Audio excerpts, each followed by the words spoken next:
battle through the second half. They didn't quit. I do appreciate that. But this is going to be a very powerful lesson for our guys on adversity and how we respond. And, simply we can't start the football game like that with the sequence that we had and put ourselves in a really poor situation. So. Why do you think this team looks so unprepared to start this game? It starts with me. Obviously, we didn't do good enough. We missed a fourth down opportunity there. Penalty when we got them stopped to kick a field goal. We got a really 100% controlled penalty, dumb penalty on our part. And then they had three big special teams plays in a row. And so, we got to do a better job of putting ourselves in better situations.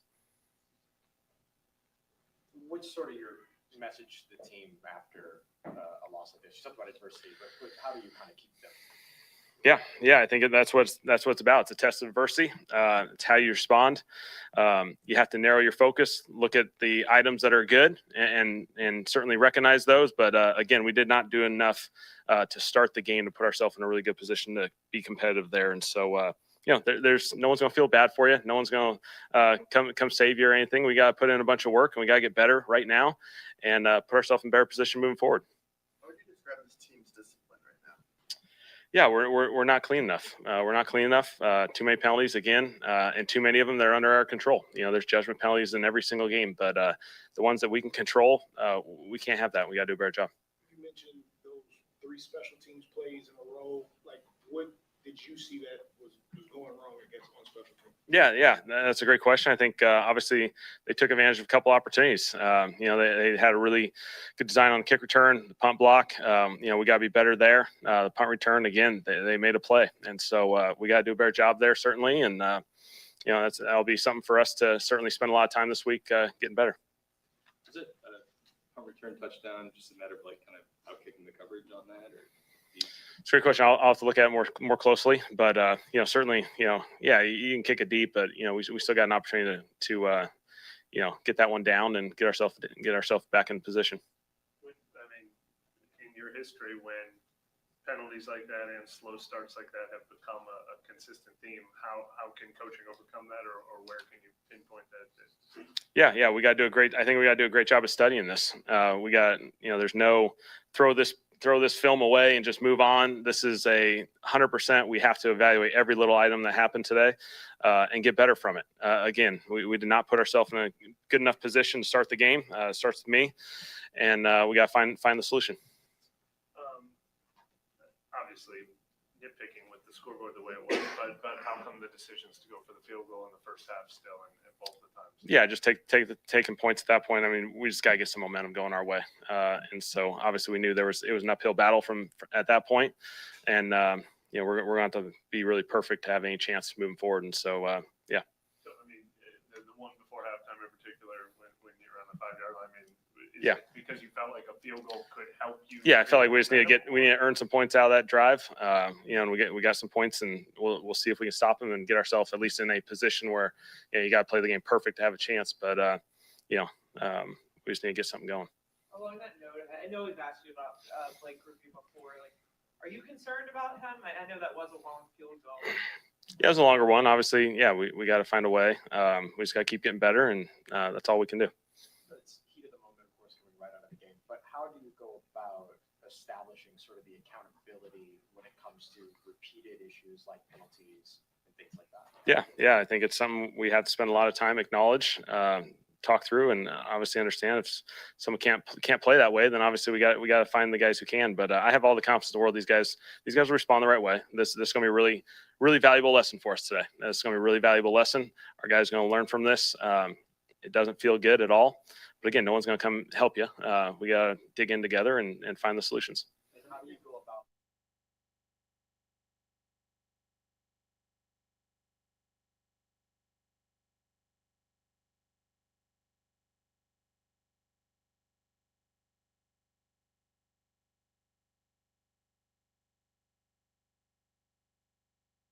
Thank you for listening to my daddy's podcast.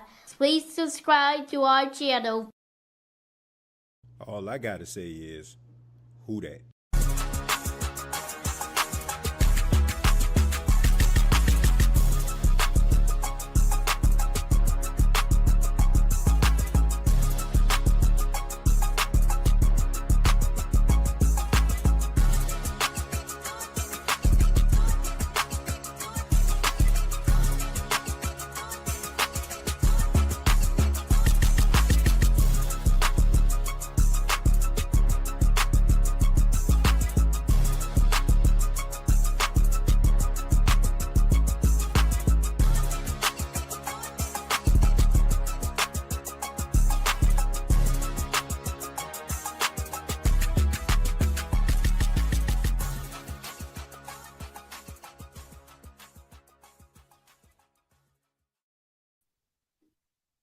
Hey, what's going on, Who Dat Nation? It is yours truly, TJ Jones. And yes, I am the host of the State of the Saints podcast. And thank you so much for checking out the State of the Saints podcast, where we talk New Orleans Saints. Final score of the New Orleans Saints Seattle Seahawks game. The Seattle Seahawks put boots to ass, 44-13. The New Orleans Saints fall to 0-3. And man, you got an even tougher task going up against arguably the best team in football next week against the Buffalo Bills. But we'll get into that a little bit later in the week. Look, I said this on the halftime show. I'll say it here today. Once again on this episode, the New Orleans Saints are an embarrassment. I'm going to say that again. They are an absolute embarrassment. The way that they went out there and just got straight mollywopped, beat to sleep, if you will, by the Seattle Seahawks. The game was over before people can sit down with their nachos or popcorn bucket. I mean, this game, they didn't even get off the bus. And you have to wonder to yourself, like, how can a team that understands that you're 0-2, this is your first road game of the season, you get to Seattle on Thursday, you practice at the University of Washington, try to get acclimated to the Pacific Northwest, and you go out there and you wet the bed like that? You got to look at head coach Kellen Moore. You got to look at defensive coordinator Brandon Staley, which I feel like is even more embarrassing because you actually have experience going up against this team from your time being a coach in the NFC West. Like, you should have a better defensive game plan. You should know how Mike McDonald is going to approach this football game because of your experience. But you didn't get that. Special teams of the New Orleans Saints, awful. I mean, every aspect of special teams for the Saints today, for the exception of that nice return by Rashid Shaheed, was poor. And y'all know what the P I'm talking about. It was poor. And I just don't know how you're going to be able to fix this situation. And some people say it's a rebuild. Yes, the New Orleans Saints are indeed going through a rebuild. But damn, that don't mean that you got to be looking like that on the football field. And this is the first time since Kellen Moore has become the head coach of the New Orleans Saints that I think that maybe, just maybe, dude is a bit over his head. Because he looks super passive. Like, why are you out here on a 4th and 2? Your team is getting beat down. I want to say, what was the score? Like 21-3 or something like that? Or 38-3. It was something like that. And you out here kicking field goals. And Blake Groupie, man, get this dude up out of here.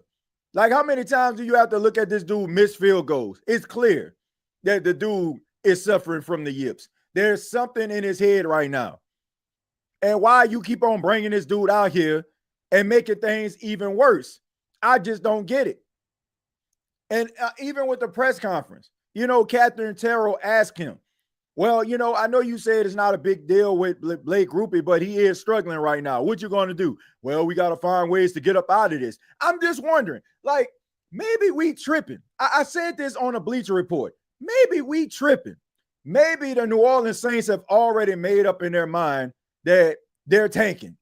Maybe they already made up in their mind they're going to put a team out here with guys that got a bunch of moxie and grit. They're probably not going to win a lot of games, but damn, every Saints fan is going to walk away to say, I'm proud of my team. I'm proud the way they battled. I'm proud the way that they didn't give up and it came down to the final possession. Maybe they're content with that. Maybe they're okay with that. Maybe that's something that we have to come to grips with. That they already have solved this problem and we're around here going through the motions. Because I'm telling you, nobody wants to see this ish every single week. Nobody want to see this team close but no cigars, and when they go up against even stiffer competition, get absolutely destroyed. Nobody wants to see this.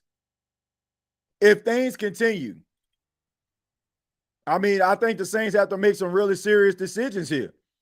Like maybe trading some guys, maybe trying to get some draft capital.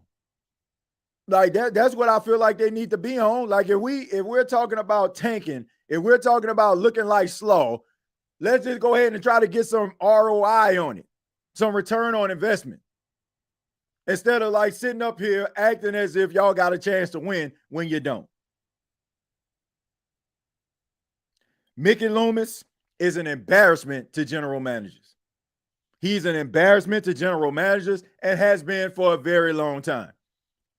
Well, Mickey Loomis, he wasn't out there playing. It was the players. Mickey Loomis don't tackle. Mickey Loomis don't throw the football. Mickey Loomis don't run the football. Sound like a bunch of idiots. Don't you understand that the general manager's job is to construct the team, to build the team? That is his job. It is his job to sign the guys, to extend the guys that he feels like are going to be cornerstone players, to draft the guys that he feels like is going to come in and make an impact for the team. And year after year after year, do fumble all over himself. But he can do stuff like that. Why? Because you got idiots that are on social media trying to that suffer from Mickey Loomis Stockholm syndrome and sound like some straight fools trying to justify what everybody and their mama know, that this dude is terrible at his job. I keep telling people, and I've said this before, and I'm gonna say it again for all the new people that may have joined this show in the last couple of weeks. Mickey Loomis is the guy who walked into the corner store, said, let me get a quick pick on a Powerball, and won the lottery. That is who Mickey Loomis is. What I mean by that is he got a quarterback in Drew Brees and a coach in Sean Payton. Two guys that had a chip on their shoulder and something to prove. And he has yet to be able to replicate that. And now that those two gentlemen are gone, the emperor has on no clothes. But I tell you what, folks, I don't see any sign of this letting up. I don't see any sign of this letting up. And you know why? I'm about to show you why. I'm going to show you why in just a second. I'm going to show y'all. Let me make sure I go ahead and pull this up. I'm going to show y'all why. I'm going to show y'all why. Two mom and pop. That is the reason why the New Orleans Saints are in this situation.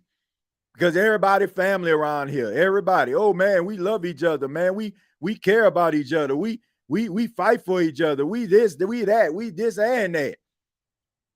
At the end of the day, man, look, you got to put together a team that's going to win.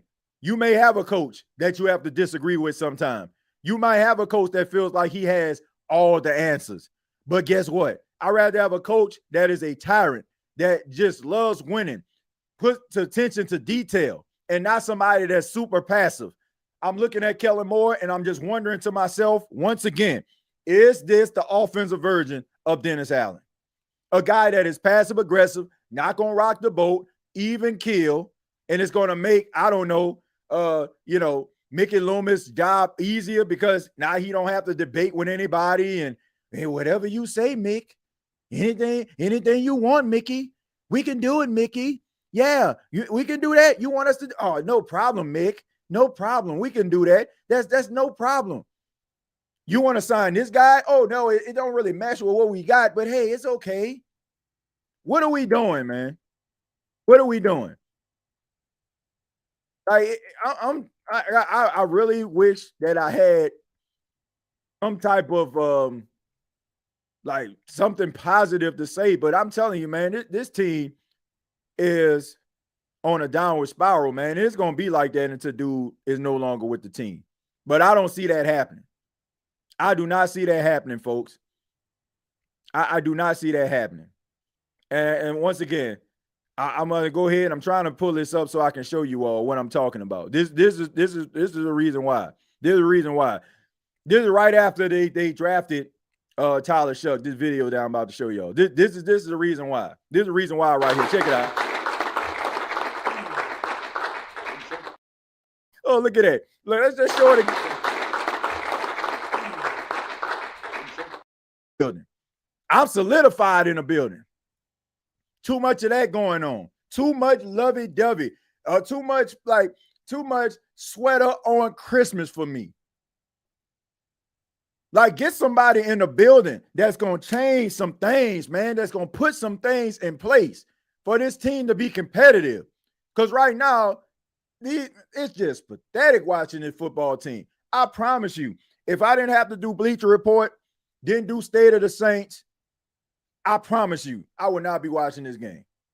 I would have been doing something else with my Sunday evening. And as a matter of fact, in about 30 minutes, I'm about to go live on the State of the NFL. I'm not about to sit up here and waste my time talking about a team that fumble all over themselves and about as soft as a baby's ass. Not. I am not. And I don't care who get mad. I don't care who got a problem with it. If you don't believe that yourself, then prove me otherwise. Because over the last couple of weeks, soft. Today, softer. Soft football team, soft philosophy, and passive-aggressive type behavior is the reason why this team has lost 7 straight regular season games dating back since last season. I'm proud of my team. They fought hard. It wasn't our day, but at the end of the day, we got the pieces in place to be a really competitive football team. Oh, yeah. Yeah. Hell out of here with that BS, man. People want to win. People want to see competitive football teams, but they also want to feel like they got a chance to win.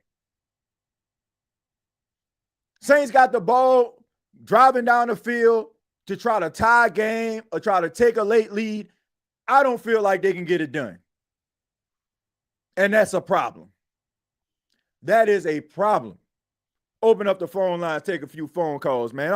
I'm done talking about this pathetic excuse for a football team for one evening. Pathetic. Absolutely pathetic, man. Open up these phone lines, man. See what y'all got to say. I'm tired of talking about this. This is just pathetic. Hey, I'm watching Sunday night football right now. They're showing Torrey Hogan basically untouched, running down the field, about as free as salvation. And these boys sitting up here talking about, oh man, we're really close. Close to what? Picking number 1 overall? Close to firing your coach after one season? What are you close to? Like, what are we talking about here, man? It ain't close to nothing. You about close to having a fan base that go to the Superdome, sell their tickets. That's what you're close to. You close to committed football fans saying, man, I'm going to see you next year. That's what you're close to. Winning? No, sir. If the Saints, if winning is close to the Saints, guess what? The Saints are in New Orleans and winning is in Glendale, Arizona. You ain't close, buddy. Not even close. Let's go to Jordan. Jordan, how you doing, man? How you doing, TJ? Yeah, I'm doing all right, man. What you got for us tonight?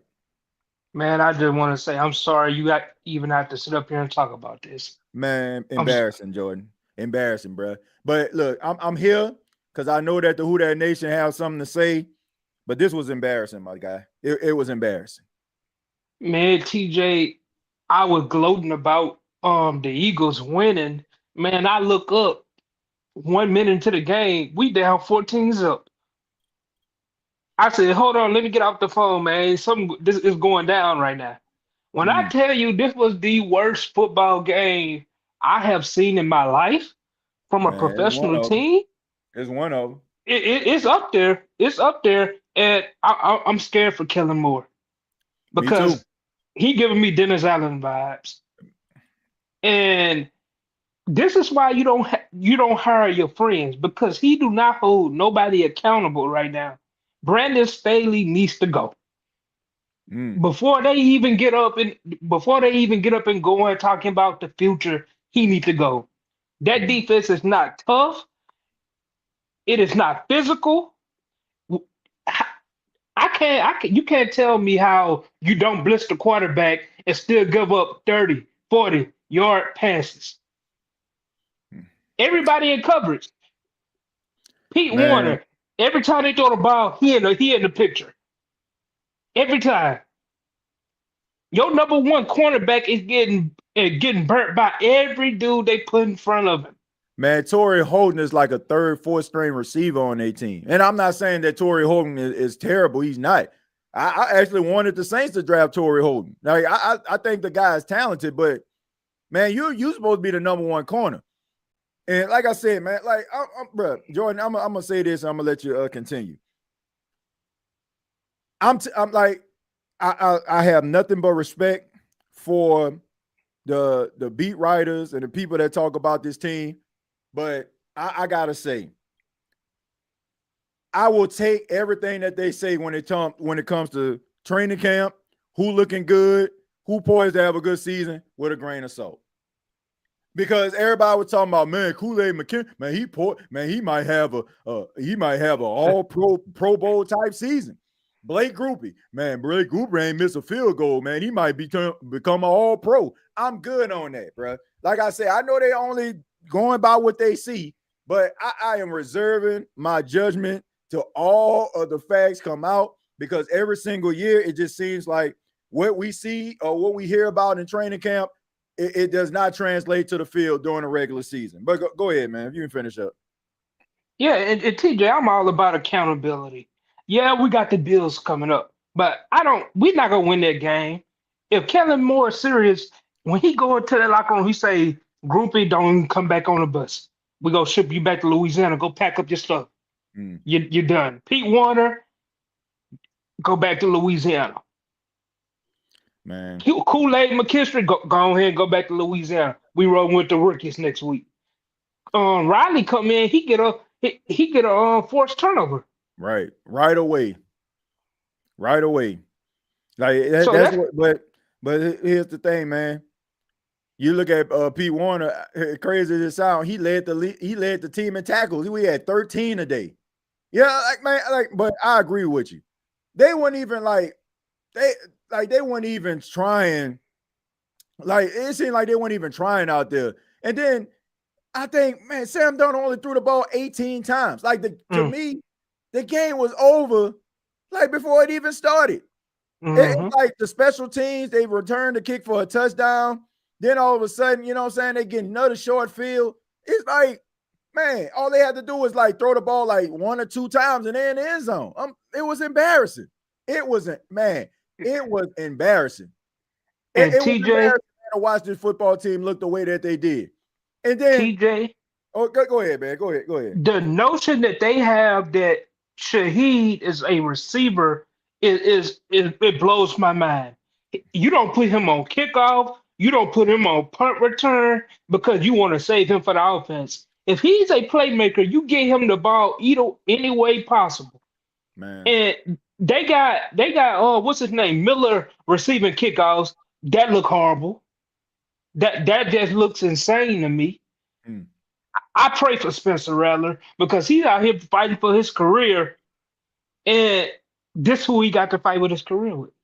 Man, look, the way that this team is structured, Spencer Rattler is not going to find success, and it's going to continue to validate the Saints fans that already say that he's not the guy. Out of all the players that were playing, like, seriously, you could be the biggest Spencer Rattler hater on this side of the Mississippi. That guy was probably the only person out there that you can really say, man, this dude out here fighting. He like, they were down, but he still was out there slinging it. All things considered. But when you have a bunch of small, minute, like average wide receivers, yes, that includes Chris Olave, who had a whopping 10 catches, for 57 yards, averaging 5.7 yards a clip. And another thing, Jordan, what the hell was dude smiling at? This man over here, like, your team getting beat to sleep 28-3. He catches a pass for about 5 yards, gets a first down, and he up there smiling. What the hell are you smiling at? Smiling, that's what I'm saying, celebrating. man. The check already in the bank. I get paid every Tuesday, check in the bank.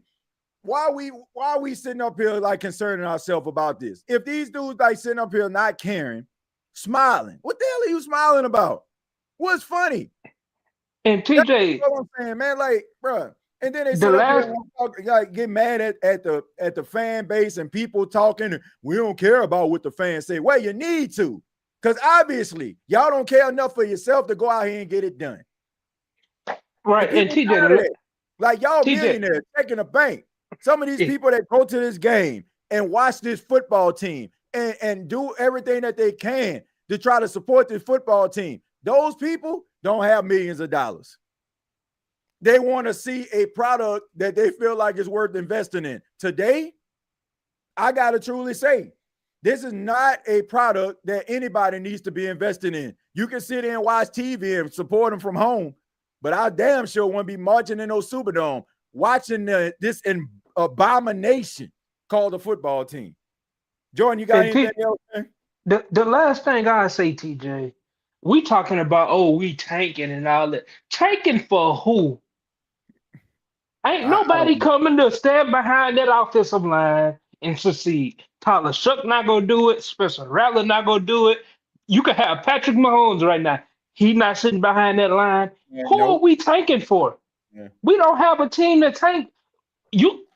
Teams that tank and they need a quarterback, they saying to themselves, okay, we got all the skill position players, like Minnesota. We got Justin Jefferson or somebody. Who are we tanking for? Because you look at these quarterbacks, Arch Manning might not even enter the draft. Nussmeier from LSU is not a starting quarterback in the NFL. I don't care what nobody say. Who are we taking for? That's all I want to know. I want to know who they feel like is just gonna come in and change the misfortunes of it. But those are those Saints fans that just love with the possibilities. That's what they do. Oh, they fall in love with narratives. The grandson of Archie Manning coming to the Saints. Oh, how great that would be. Oh, former LSU player playing quarterback for my favorite team, the New Orleans Saints. Like, no true logic really sinks in. It's all about storylines and things that are compelling to some of these Saints fans.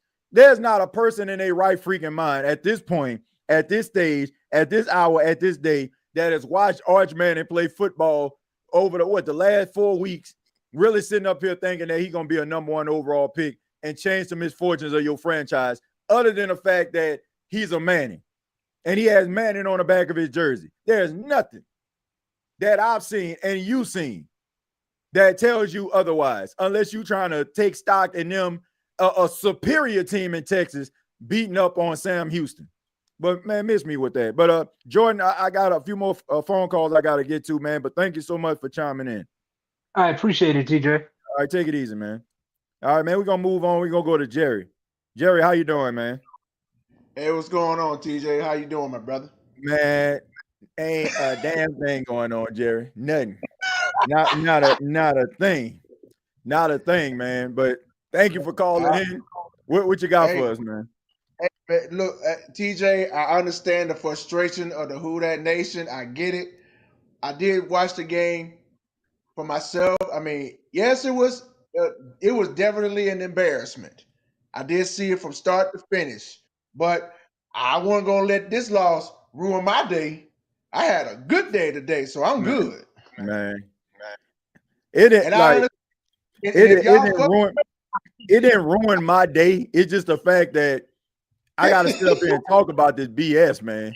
Like, seriously, like I gotta sit up here and talk about this, man. Like, after this sorry, pathetic showing, man. But yeah, it was embarrassing. Like, I didn't expect, like, anybody watched the prediction show, Jerry. Everybody kind of knew I didn't pick the Saints to win, but I didn't think they were gonna get shellacked like that. They got shellacked, dude. No, more than shellacked. They got slapped to sleep. Man, them boys got belt to ass, bro. I'm sorry. Look, that's the only way I can put it. It was bad, bro. It was bad today. And like I said, it was the first time like I looked at this football team and felt like Kellen Moore was over his head. Like, seriously. Like, like, I'm willing to give this dude the opportunity. I'm like, man, he already he behind the 8 ball. But there are certain things that I feel like you can control, right? Like the penalties. I mean, they had like three consecutive penalties on plays. Holding. I'm like, bruh, those are the type of things that you can control. Those are the type of things that you can actually coach and keep under control. Like it was just bad, bruh. It was just absolutely bad, man. TJ, I agree exactly what you're saying, because when I was at that preseason finale, you said the same thing I was gonna say. These penalties are gonna hurt you and cost you winnable games. I get that. The pre-snaps, the holdings, the false starts. I mean, I illegal blocking in the back. I get it. It's gonna cost you that. I mean, you just gotta do better. That's all. Man, and you gotta do better. You gotta do better, but at the same time, it's like this is 3 weeks. This is 3 weeks of this, right? They had 16 total penalties against the Cardinals.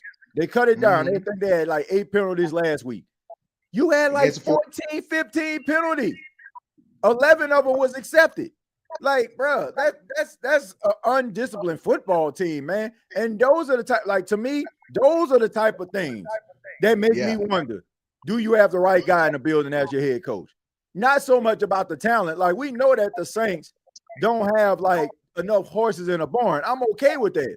But when you're an undisciplined football team and you can't even execute correctly with what you actually have, bro, it's like, man, we got to start questioning what the hell are they doing in the building?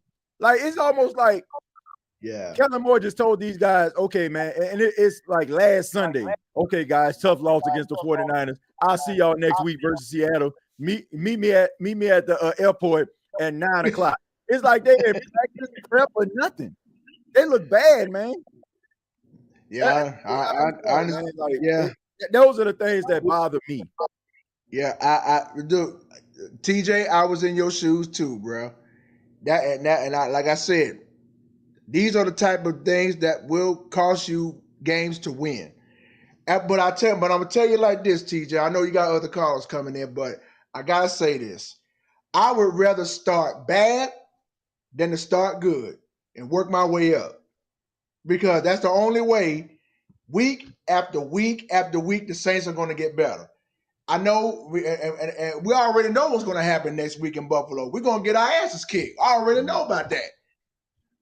Up there in Buffalo, we already know what to expect. So, hey, if you took that beating today, you can rest assured it's going to be a repeat next week up there in New York. I can tell. Man, bruh, I already look. And tell everybody. I think next week, look, I think next week is going to tell us a whole lot about this football team. And look, I'm not talking about like, oh, go out there and win.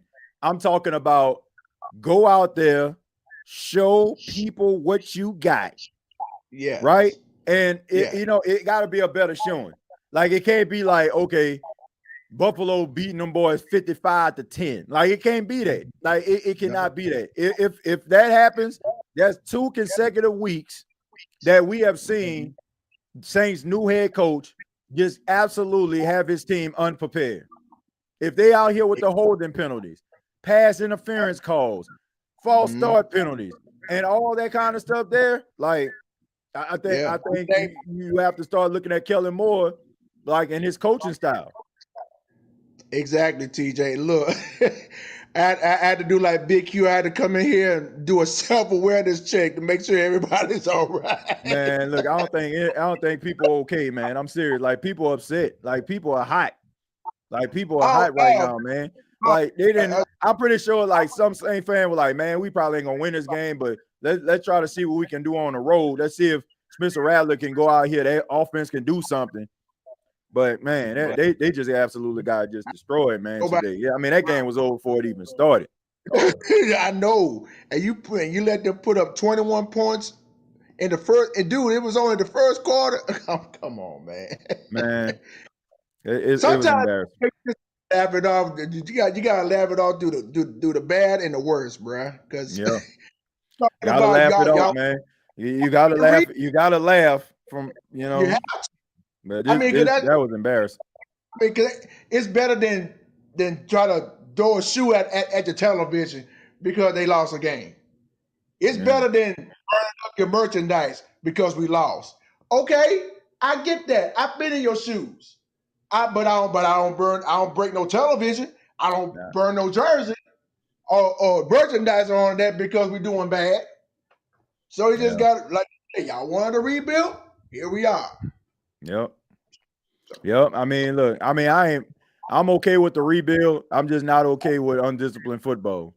Like, it's one thing if you're not good enough. It's another thing when you basically just shoot yourself in the foot week after week. But Jerry, you got anything else, man? Well, no TJ, but I will leave on this. At least the Saints score more points than the Atlanta Falcons. now that's something you can definitely smile about. Yeah, that is true. They didn't score anything. Zero. Bro, the Falcons, they didn't know what's coming today. They did not know what was coming today. Man, look, they kind of expected a loss. Like, I'm British, like, but Falcon fan, them boys, you can always see, you always can tell when Atlanta Falcon fans in true grandstanding form, like you'll see like videos of them going to the airport, them traveling to the game, to watch their team, talking so much noise. Man, they did not expect that today. They did not expect for the Carolina Panthers to goose egg them. Like, goose egg them boys. And I ain't trying to hear nothing. You can talk about Spencer Rattler all day and night. If we're talking now, let's just keep it a buck. Spencer Rattler is playing the quarterback position better than Michael Penix is this season so far. That's one thing that you can say. I don't care. Look, I don't care what the Falcons fans talking about. I don't care what they talking about. Like, I don't care. Pick shorty. That's what he is. Pick six shorty. That's what he is. Man, out there throwing more picks than Razor Ramon. Man, they almost had 2 pick sixes in one game. He out there checking it down, throwing them late screen passes. I mean, them cornerback jumping right in front of him, taking it to the house. But Jerry, I appreciate it, man. Thank you so much. I got a few more calls I got to get to, man. All right, TJ, you have a blessed night. And shout out to everybody in the chat. Much love to y'all. It's not the end, Who That Nation. And it just got to take it one game at a time. We're going to be all right. Yeah, man. Appreciate that, Jerry. Appreciate the optimism, man. No problem, TJ. We need it. Lord, no. Yes, sir. You have a blessed week. We'll talk soon. All right, man. Yeah. Yeah, it needs some of that optimism, man, because I'm telling you, boy, it's about as dark as it is outside right now in the land of the Who That Nation. All right? We can go ahead and move on to 6 rings. 6 rings. How you doing, man? I'm okay, man. I don't think Tom Brady can save you guys with Trevor and Eric and Caesar on your offensive line, to be honest. Man, not at all. Not at all. Look, that offensive line is not good. It's funny even if you get a quarterback, he's going to be running for his life. He's going to get sacked. He's going to get injured. I mean, but yeah. I mean, so it's going to be rough. You have to make. And the Falcons look, too, man. They look bad. I look at this offensive line, my friend, and I just look at like Alvin Kamara. They handed the ball off to him today, and I'm like, as soon as like he got the ball, like the defenders was in the backfield. Like it was pretty bad, man. Yeah. Trust me, man. I watched the Patriots game. Mm-hmm. They couldn't set the edge. They just ran through it. Yeah. 5 fumbles. Stevenson had 3 fumbles. Drake May had a fumble. It was a nightmare. And they almost won. Yeah. I mean, but on a bright spot, Hunter Henry looked pretty good in that game. We had 2 touchdowns. Yeah, he looked pretty good. 2 touchdowns. Oh, yeah. He looked pretty doggone good. So, look. But improvements for the teams. We have to make it. The Falcons, too. They have to improve. Yeah. I think Tampa Bay's I think it's done. Tampa Bay won the division. Oh, yeah, man. Look, I already said, man, it's probably going to be, they'll probably have this division wrapped up by Thanksgiving. Like, seriously, like, all these teams have issues.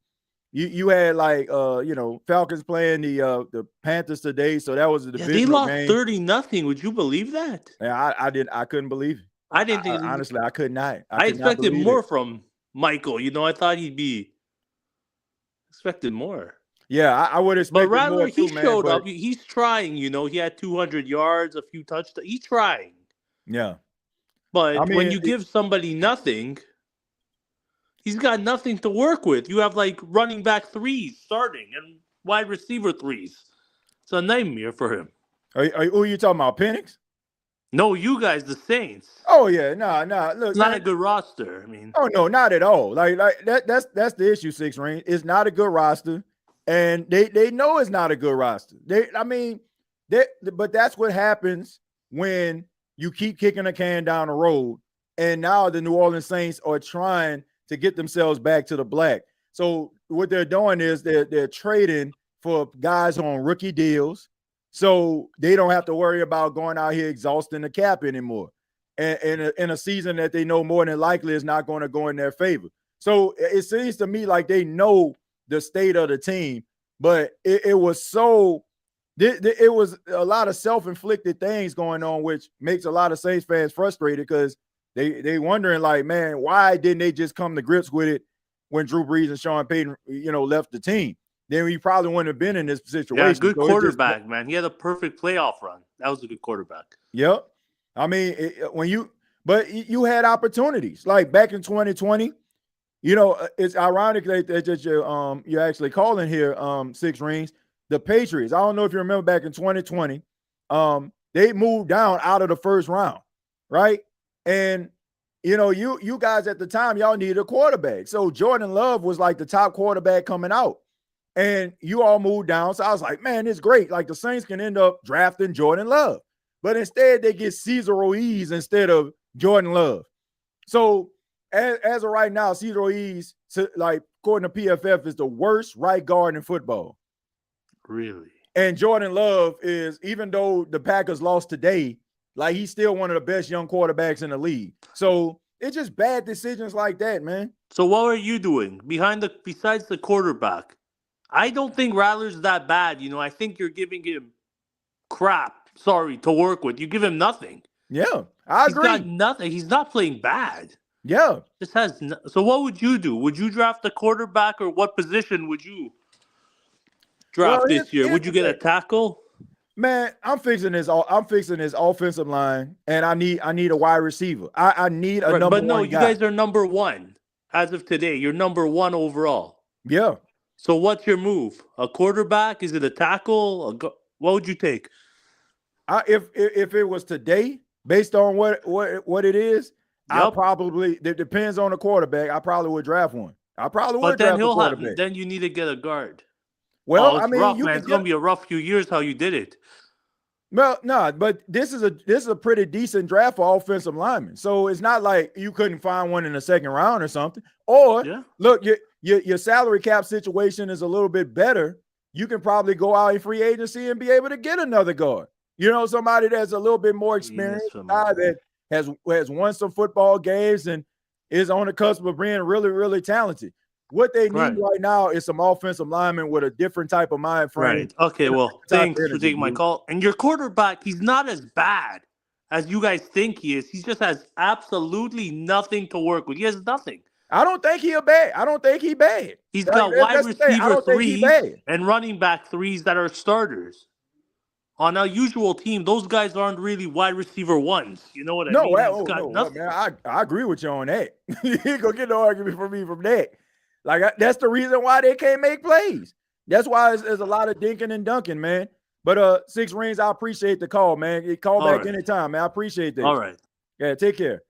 Yeah, shouts out to 6 Rings, man. It's always great to get a fan of another team always to call in. But you're right. I mean, Spencer Rattler isn't as bad as people think.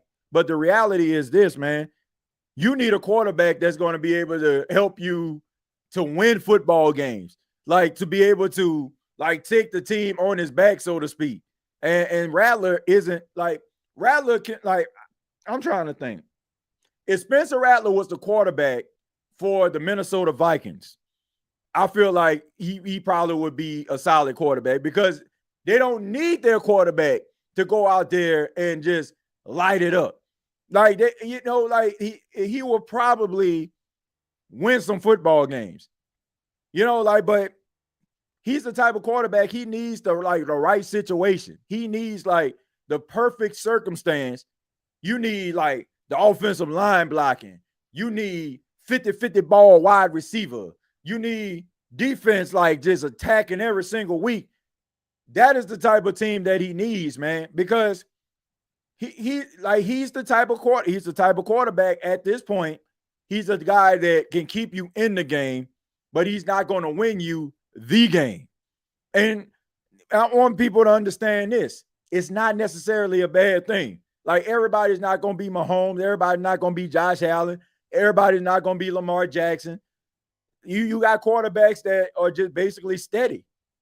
And they'll just keep the team afloat and stay ahead of the chains and, make very few mistakes, but they're just not going to take over a game, put a team on back. That's just what it is.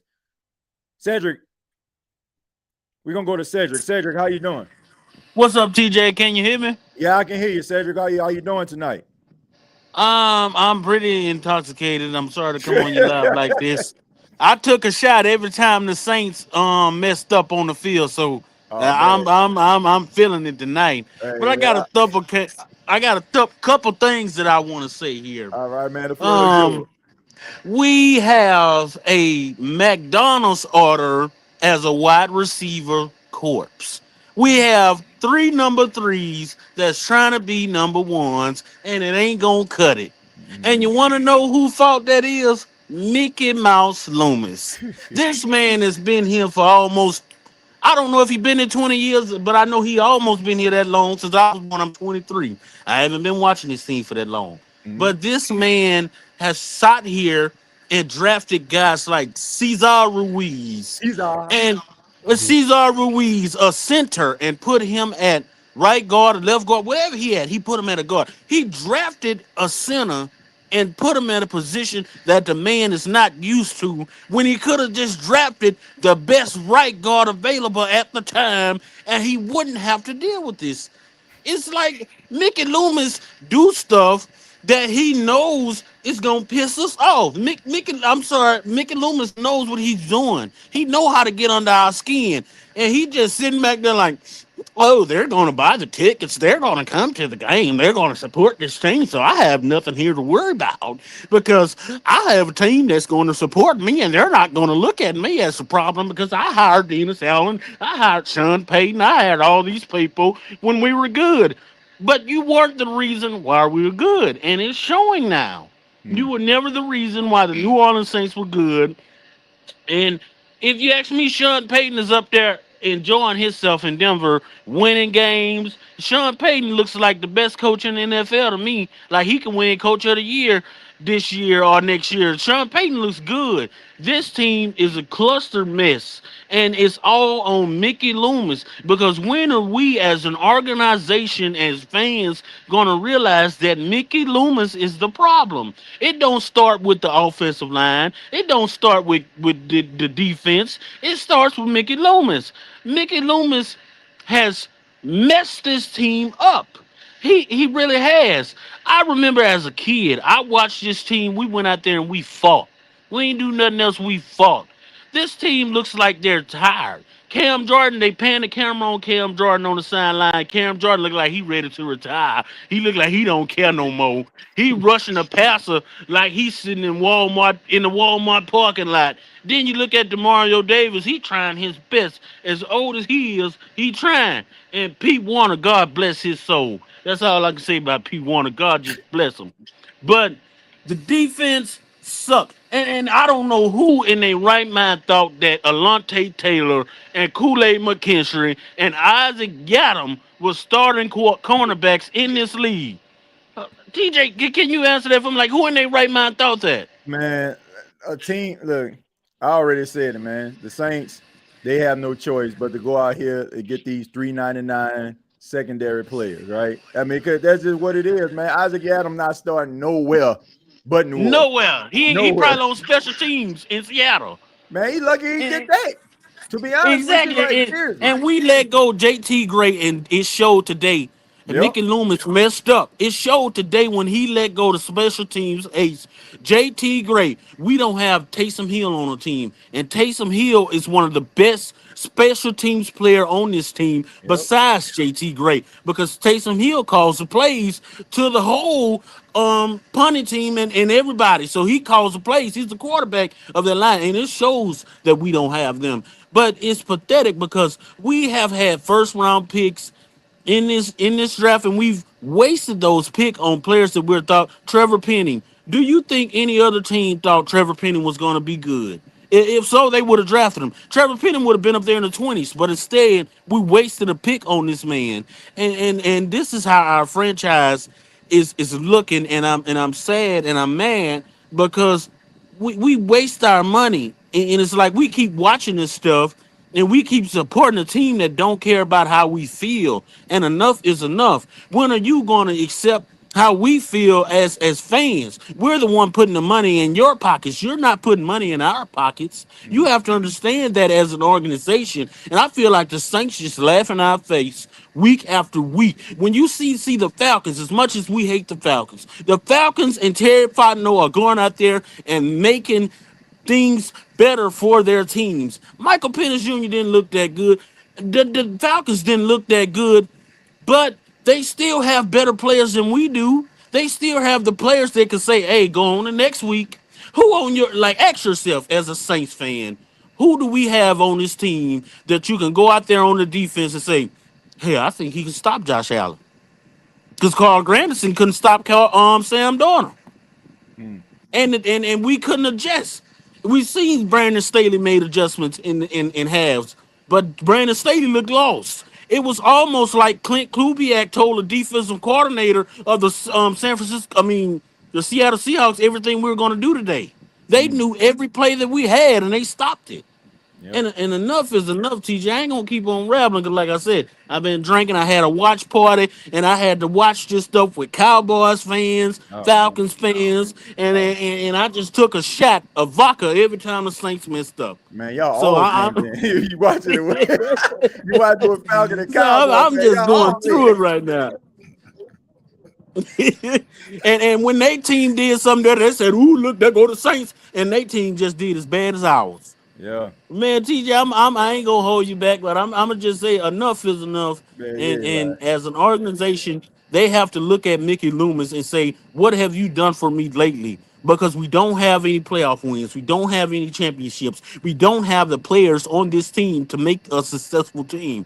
This team is washed up, and the old players, all of them need to go. And we need to put everybody out there that's young right now, we need to put them on a team and let them make plays. Because look at Zach Bunn. We let Zach Bunn go, and Zach Bunn had a pick today. Yep. That could have impacted our team. First team all pro Zach Bunn. That's what I'm saying. But you had Dennis Allen playing this man. Pro Trey Hendrickson. You know? Exactly. Von Bell even looked good that time he was in Cincinnati. Marshawn Lattimore getting burnt like toast, but he still looked better than any cornerback we had on this team today. Right. That's what I'm saying. They got to make better decisions, TJ. And I love you, man. I watch all your videos, all of them. That, man. It's just I'm tired of it, and I'm with the frustration that you have. Enough is enough. And Saints fan, we really need to wake up and put a petition together, and all of us sign that petition and get Mickey Loomis up out of New Orleans. Just go, bye. Wherever you go, we don't care, but get up out of here. Yeah, you ain't lying. I'm over this whole Mickey Loomis experience. But look, man, as long as he in that high position, man, I'm just concerned, man, that they just gonna let this thing continue. And I'm just saying, man, it's gonna have to take the same type of energy from Saints fans, Cedric, that it took to get Dennis Allen fired. Like, people just had enough. Exactly. People just like start selling their tickets. People just stopped showing up. People just stopped showing interest. And that's one of the exactly why. Like, the Saints, like they think they slick, man. They think they slick. Like they gonna give Saints fans gold jerseys, right? They want to give them white helmets. They're gonna open up practice, something that they didn't do last season. They did all these things to try to gaslight fans and try to get fans interested and all excited about the season when they know for a fact they weren't going to be able to hold up their end of the bargain. So Exactly. and we like as a fan base, like you gotta teach people how to treat you. Seriously. So in order for you to create like true change, you have to be the leaders of that change. And by that I mean not take this ish no more and demand a better product. And if they don't, then I guess you're gonna have a lot of games sounding like that San Francisco game did in week 2. Plain and simple. And for Go ahead. example, TJ, we could say, look at the Tampa Bay Buccaneers. They sucked for so long. While we was winning, the Tampa Bay Buccaneers were sucking, and they were making their team better each and every year. Yep. They cut Jameis Winston, and we signed the man. They cut him. We signed him. They win the Super Bowl. They retired Jameis. They retired Tom Brady. They say, hey, we going to believe in you, Baker Mayfield, when nobody else believe in you. We going to sign you, and when nobody else want to sign you. What Baker Mayfield go out there and do? Look like the Tampa Bay Buccaneers general manager was the smartest man in the NFL. Because you want to know why? Baker Mayfield is making plays for his team. Yep. Spencer Rattler is making plays for this team, but what are you giving this man to play with? Chris Olave literally sat out there and smiled. He caught a first down when we were down 21 points. He smiled. I still don't know what the hell he's smiling at. He looked at the camera like he was Aaron Brooks after Aaron Brooks threw a pick six, and he smiled at us like I caught a first down, y'all. I got 8 targets. Y'all don't see that? Like, bro, if you don't get out of here with that switch. And Rashid Shaheed, I told Rashid, he need to be on special teams. We just need a special team surrounded by Rashid Shaheed. Yep. That man is not no wide receiver. And Brandon Cooks just gone retire.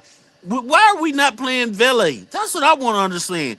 You have these little bitty. He was hurt today. He was hurt today. That's the reason why he didn't play. He hurt himself. Or Trey Palmer, though, because Trey Palmer wasn't hurt last week, and we didn't even play him. Yeah, well, they had him as I think he had a little hamstring injury too, man. So there's a couple guys that was injured, but I agree with what you're saying.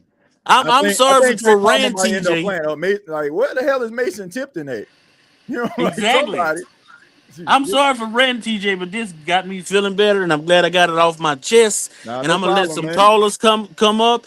But all I'm gonna say this here: if Mickey Loomis is on this team in the next 4 years, we're not going to go anywhere, and we could just forget about it. We're not going to win a Super Bowl, and I think the city of New Orleans is just downright tired of us, which is why they didn't sign that contract to extend us to this state. They're just tired. They're tired of it. They see it. And you know what I'm talking about, TJ. You already know what I'm talking about. I hope. Look, I hope that they end up reaching some type of agreement, bro. But yeah, the New Orleans Saints might be in San Antonio next year. I don't think I could take, bro. I don't, man. They got my head hurt. I don't think I could take 3-4 more years of Mickey Loomis, bro. I just me neither, man. I love you, TJ. I appreciate you letting me come up here. I'm gonna be in the chat, man. I appreciate it, Cedric. Take it easy, man. Who that? Man, shouts out to Cedric, man. Man, I can't take I can't take this. I can't. I can't, man. I cannot. All right, we're gonna go to Stepper. Stepper, what's happening, man? Stepper, are you there? Hold on.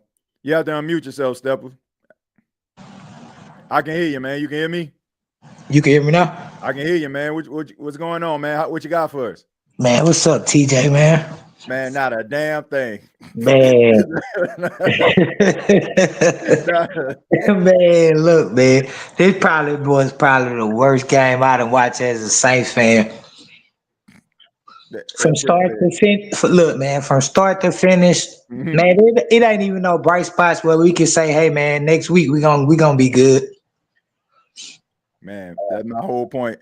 I'm like, I'm sitting here thinking, like, going over the game, like, what exactly did they do well in this game? Like, what was it? Like, what did they do? I guess, like, if you were optimist, like, Seattle only had 6 points in the second half, so they beat the hell out of you in the first half, and you like held them to 6 points in the second half, 2 field goals, I guess. But it's probably because they were just trying to run the ball at that point, trying to milk the clock. So I don't know, man. I don't know about this football team, man. It was just an awful day, awful day, man. Man, like I said earlier, man, we got dog walk. We got embarrassed, man. It's like when somebody take your lunch at school, man, you just sitting there looking around, everybody looking at you like, what you gonna do? Like what? Like what? Like bro, come on, man. This is bad. I watch a lot of football every Sunday. There's a lot of teams that lose, but it's the way that you lose. TJ, wasn't no fight and nobody, man. Man, That's sad. I'm not. Let me make this very clear. I don't care who like it. You know what I'm saying? And look, shouts out to Alante Taylor. You know, I asked Alante Taylor to come on the show one time. His response to me was, "You that truck driver that's always talking ish." I am not a truck driver, Alante. I am not a truck driver at all. But I guarantee you, you look like a truck driver today. Because I mean, it was a straight shot every time somebody just blew past your ass. I mean, seriously. I'm not paying Alante Taylor. I wouldn't pay Chris Olave. Those are two guys right there. They need to rather shop or don't repay. And is this Kool-Aid McKinstry? I keep Kool-Aid, but it's pretty obvious that Kool-Aid is just not a number one. Like Kool-Aid can be a solid number two on the opposite side of your number one corner. That's just what it is. But I'm just like I said, I'm just gonna keep it 100. If things continue to be the way that they are, Stepper, it's plain and simple. They need to go ahead and start shopping, guys. Like, get yourself some draft capital. Like, go ahead and try to see what you can get for a Chris Olave. I hate to say it. I know this may not be popular opinion. See what you can get for Alvin Kamara.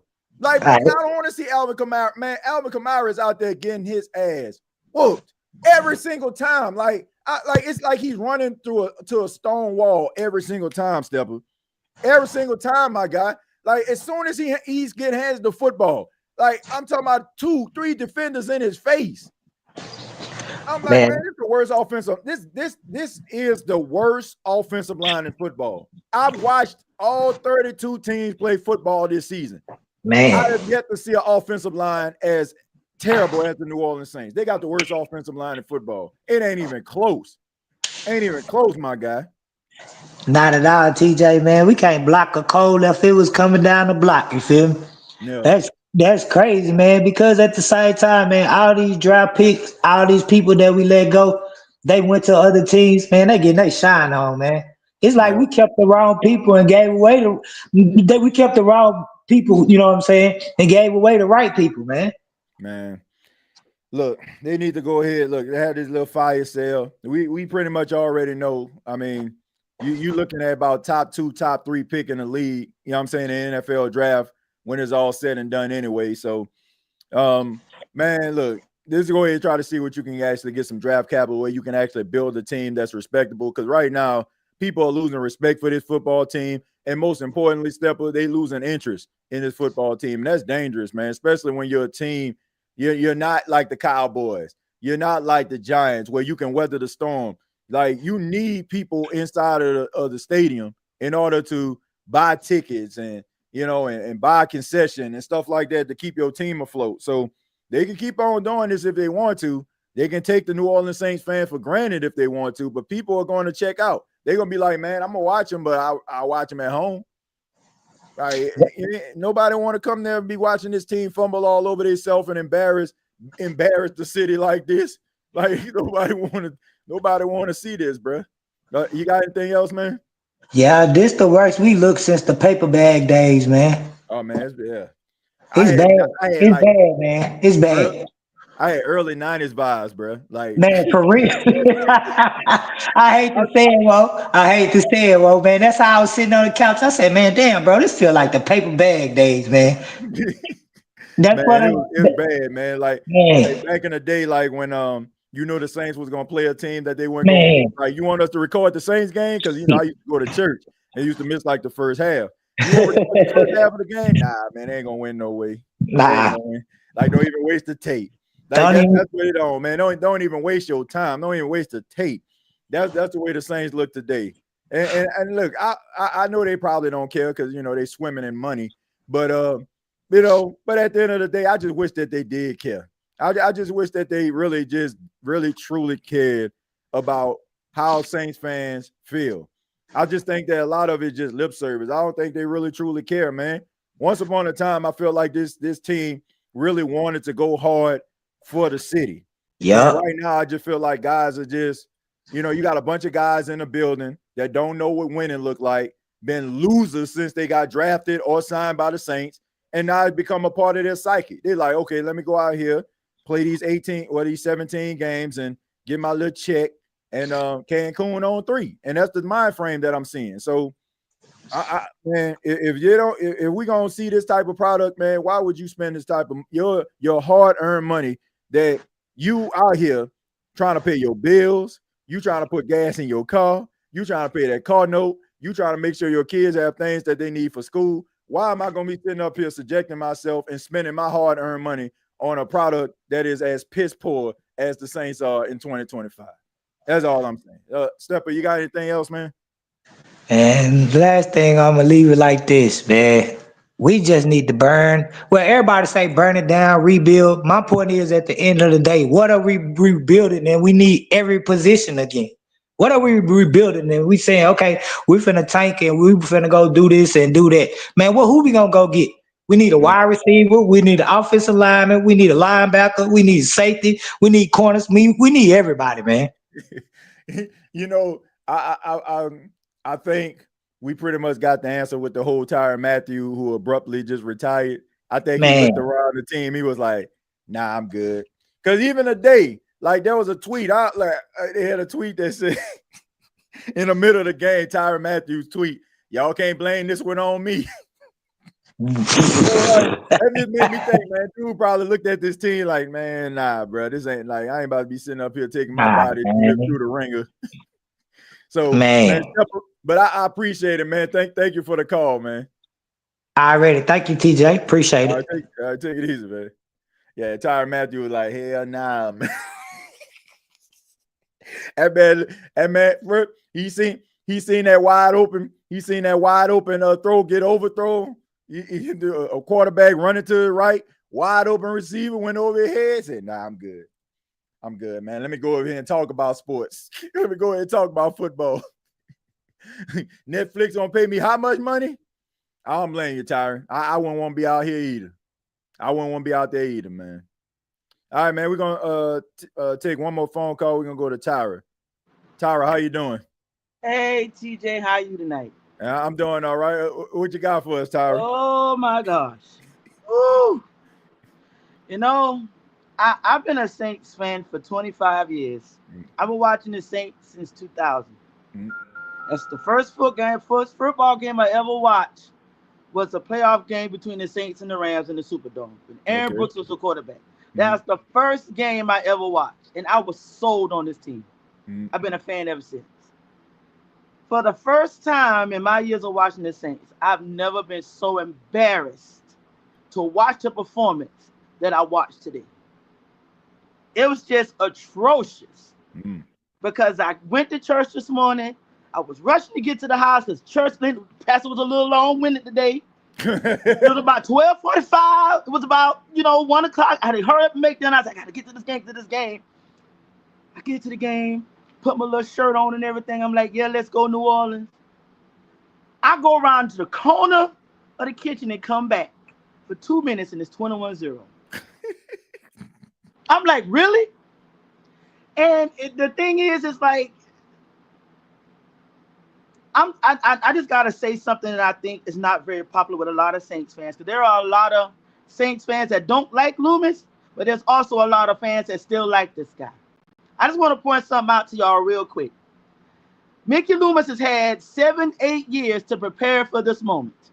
In 2018, we knew that Drew Brees should have retired after the 2018 season, but he opted to stay 2 more years. TJ, you said it.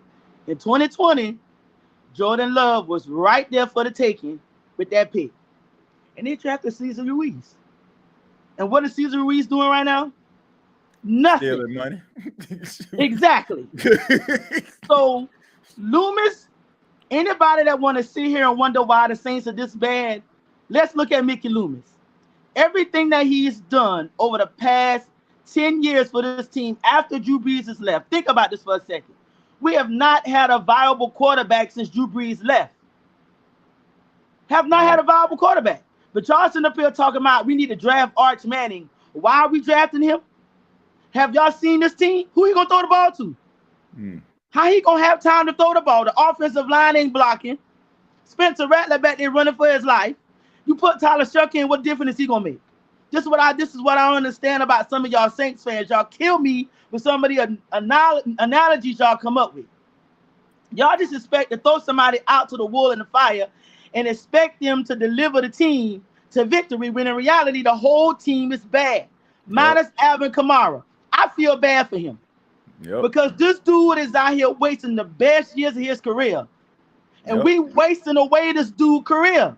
Because he can't do nothing because the offensive line is so doggone super trash.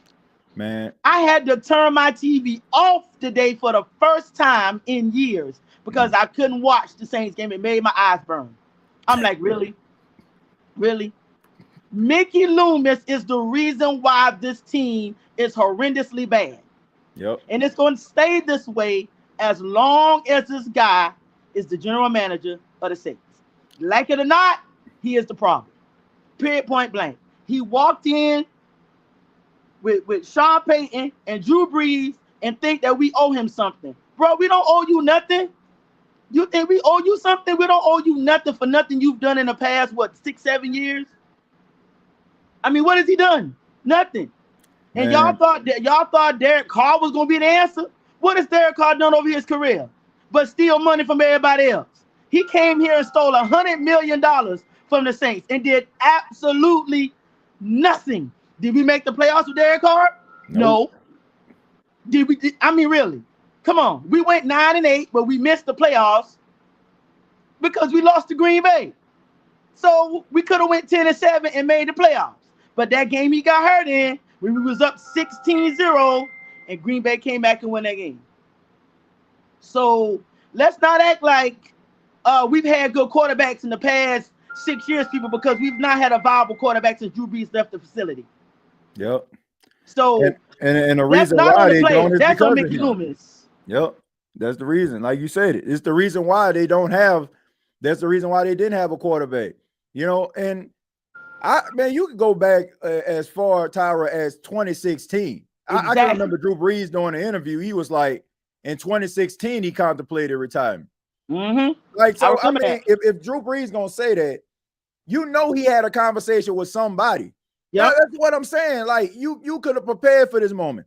In 2017, you had a chance like to get Patrick Mahomes. I understand that he jumped up in front of you one spot. I get all that, right? But at the end of the day, you had 2018 to get Lamar Jackson. You had 2019, you know what I'm saying, to draft another quarterback. You had 2020 to get Jordan Love or Jalen Hurts. You know, like what are we doing here? Like they just refuse. I don't know why they just try to cater to these dudes, man. Like every team that finds success, they understand that the wheels keep turning. Like you think about, like we may not like them, but look at Tampa. Tampa got Mike Evans. Mike Evans still gets 1,000 yards a season, but they still drafted Emeka Ibuka. They still drafted McMillan last year. Why? Because they understand the dude's not going to play forever. The Saints get up in age. They give lifetime achievement awards because these dudes are nice guys and they good humanitarians. And they just keep these guys around. Like, man. Meanwhile, you let Zach Bond go. You let Zach Bond go. You let Trey Hendrickson walk. You let Marcus Williams walk. You traded CJ Garner-Johnson, who in my opinion was one of the best defensive players we had at the time. The dude was out here batting balls, getting interceptions, getting out. I mean, he was basically balling for the defense. You trade this dude to the freaking Philadelphia Eagles for 2 late-round picks. For who you drafted with them 2 picks? I don't even remember. Then really? I mean, granted, CJ Garner-Johnson is not the player he was then, but at that time, we all got to admit CJ Garner-Johnson was a dog on our defense. He's the dog. And he ain't been the same since he left. Ain't been the same since he left. Ain't been the same since he left. That's the kind of stuff that I am talking about that Mickey Loomis has done to set this franchise back years. But y'all want to sit up here and want to talk about Rattler is the problem. Rattler out here trying to throw these darts. Jawan Johnson can't catch. Chris Olave can't catch. Cedric Wilson, all these receivers we got. Nobody can hardly catch the ball. But y'all want to blame Rattler, though. He can only do so much. The team, he has nothing around him. What do you expect him to do? What do you expect Tyler Shuck to do if he do come in and play? He got to play with the same guys, the same offensive line, the same defense. It's the exact same team. So what are y'all expecting different to see? I want somebody to answer that question for me. Because I see this argument all the time. Well, we need to put Shuck in. We need to put Shuck in. Okay, what Shuck is going to do different? Please answer that for me. I just want to know. I don't think nobody knows. Because he's new and fresh. They ain't seen him play yet. Exactly. And last time I checked, didn't he get in the game with 2 minutes and 55 seconds left? He went 0 for 3. He threw 3 balls. All of them was incomplete. So, yeah. Let's not act like Tyler Shuck is going to come in and be the deliverer, because he's not. He's not. Yep. And I also want to say this, and I hate to say this because this is my team. I said in the offseason that the Saints was going 3-14 in 2025. But I also thought we was going to have Dennis Allen as the head coach. But I'm still standing on business on that. I'm not diverting from that, because what I saw today, I don't think this team can win any football games. From what I saw today, you going out there getting mollywop 44-13? Who you going to beat? Who you going to beat on your schedule? Who is you going to beat?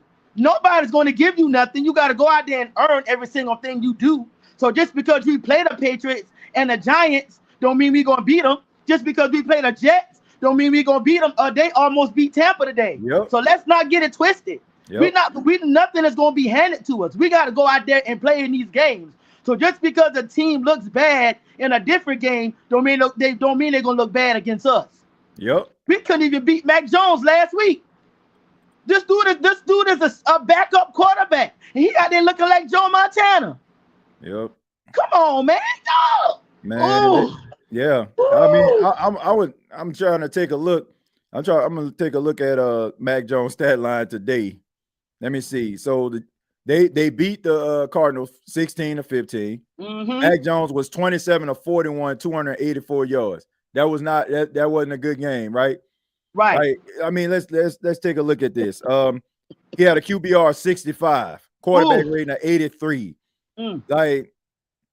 But he looked like a completely different version of himself last week versus the Saints. And that's what I'm saying. Like I don't know. That's how people think. Oh man, that team got beat by this team, so man, we have a chance. Nah, bro. Like. Man, I do not understand. I don't understand like some of these Saints fans' logic. I 100% agree with you. It doesn't matter who the quarterback is. It doesn't matter who you draft. If your offensive line can't protect your quarterback, it really doesn't matter.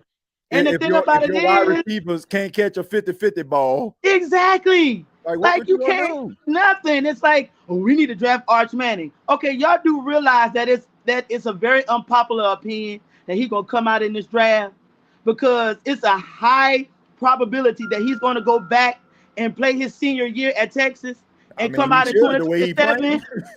You know what I'm saying?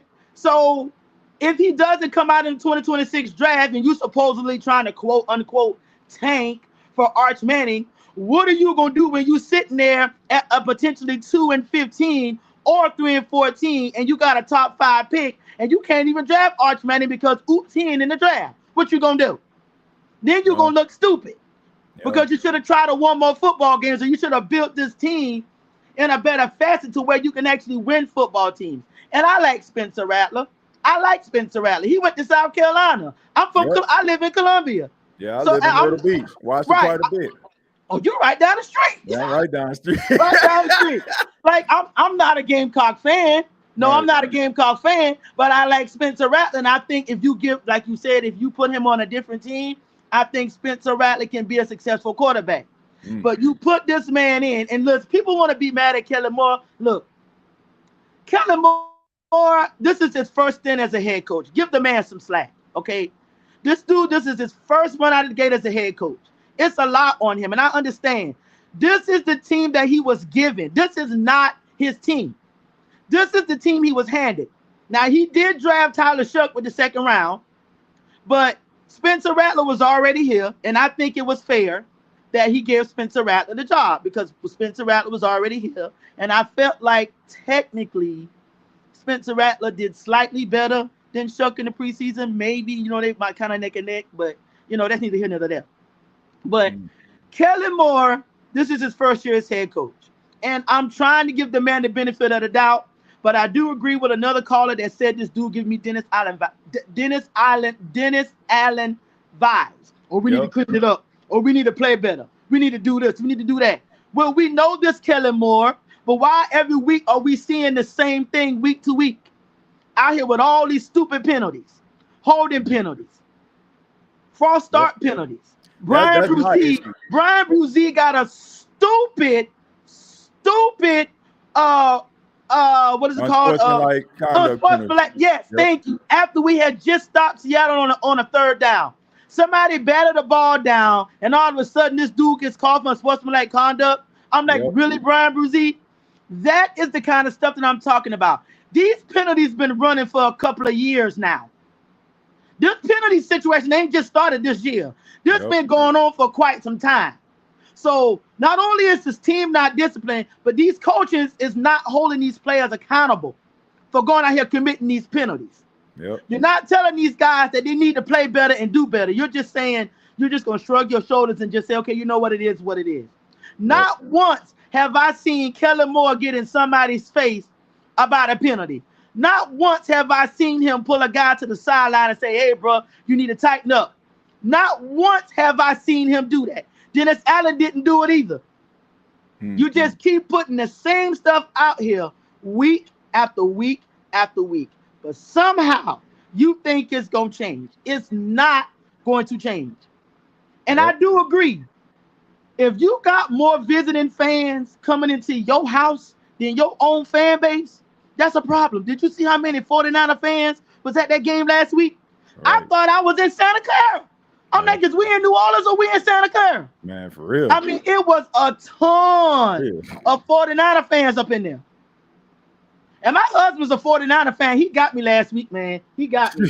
He got me, boy. He got me. I was talking mad junk, boy. Mad junk, because I thought we would win that game. But you know what it is, what it is. I had to bow down. I was like, you know what? You got me. It's all good. But that's beside the point. But what I'm trying to say is, at the end of the day, this is on Mickey Loomis. Whether we want to hear it or not, this is Mickey Loomis's reason. This is Mickey Loomis's problem. And until this guy is no longer the GM of the Saints, we will stay being irrelevant. I agree. Point blank. We're not going to make the playoffs. We're not going to win a division. We're going to turn into the Buffalo Bills used to be. Then they had like a 13-year win streak of like not going to the playoffs or something. They had like the longest streak of not making the playoffs. We about to be just like that Buffalo Bills team. Not making the playoffs for multiple years at a time. That's what's been to happen. Y'all might want to put on your Parker boots and get ready because it's finna happen. Because unless Mickey Loomis is gone, y'all might as well get ready because it's not about to happen. And I love the Saints, and I hate to say that about my team. I hate to say bad stuff about them, but I got to keep it real. I'm not about to sugarcoat it. I'm not about to pretend. I'm not about to lie to myself or anybody else. So if y'all want to talk Saints with me, y'all got to keep it real. Get your feelings out because I'm gonna tell it like it is.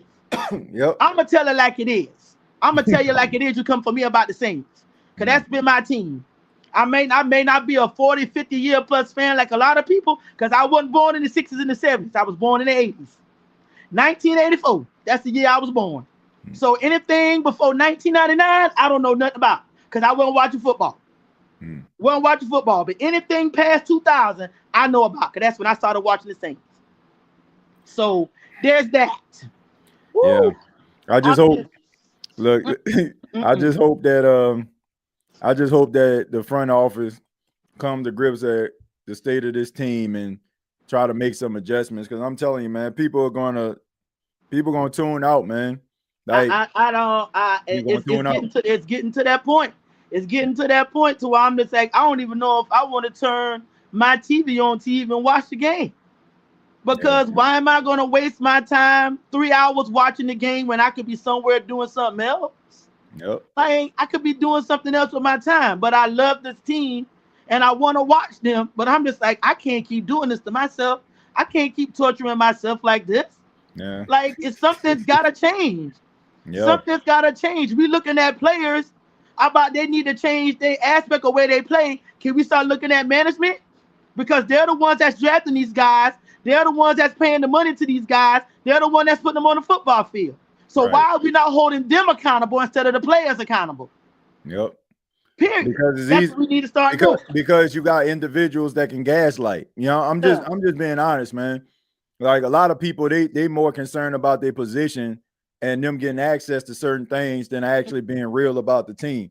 And I know that's one of the main reasons why I don't get opportunities, in which I don't give a damn. Like seriously, if that means I gotta lie about the state of this team in order to do that, I'll never do it. Y'all never see me down there, and I'm good with that. Right. But if we want to sit up here and have a fair assessment of what the team is and who they are, like, and that'll give me the opportunity, then fine. But I ain't about to lie to nobody. Exactly. Ain't about to lie to nobody. I can't. I can't do it. I can't do it. And like I said, I love this team. I love this team.